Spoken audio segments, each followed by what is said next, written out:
The only boundary God resides in is himself. This is an absolutely marvelous and magnificent reality because nothing exists outside of God but God himself.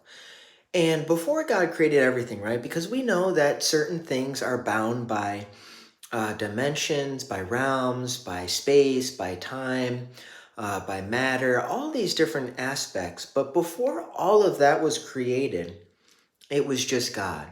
In the beginning was the Word. In the beginning, God created the heavens and the earth. We know that even before a day was, God has always been. He's the Ancient of Days. He's the Alpha and Omega, the first, the last, the beginning, and the end. So everything that God is, it consists from within himself and extends from without himself, but the outer boundaries of God are boundless. The limitations of God are limitless.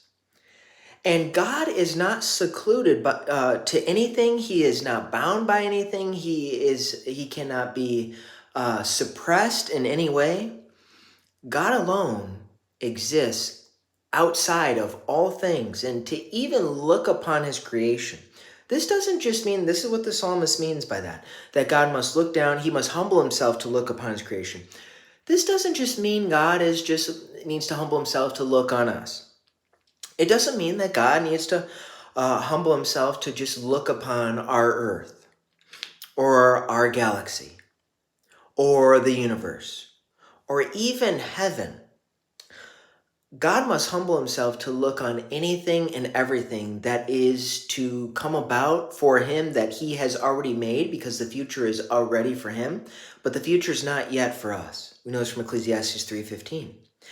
So if things have already come about that go beyond what we can even imagine or think, right? No eye has seen, no ear has heard what God has in store and prepared for those who love him, right? And we know that all good things work out for good according to those who love God and are called according to his purpose, Romans 8:28.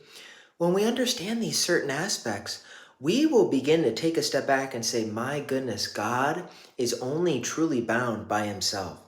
There is literally nothing that exists outside of his being. Now, things can exist outside of God's presence. That's what we know evil and sin to be. That's what we know hell and the lake of fire to be. But nonetheless, just because things are outside of God's presence doesn't mean that they're outside of his being, because all things dwell within him. We know that from Acts 17:28. We truly know that he alone is bounded by nothing but himself, and he is infinite and transcendent.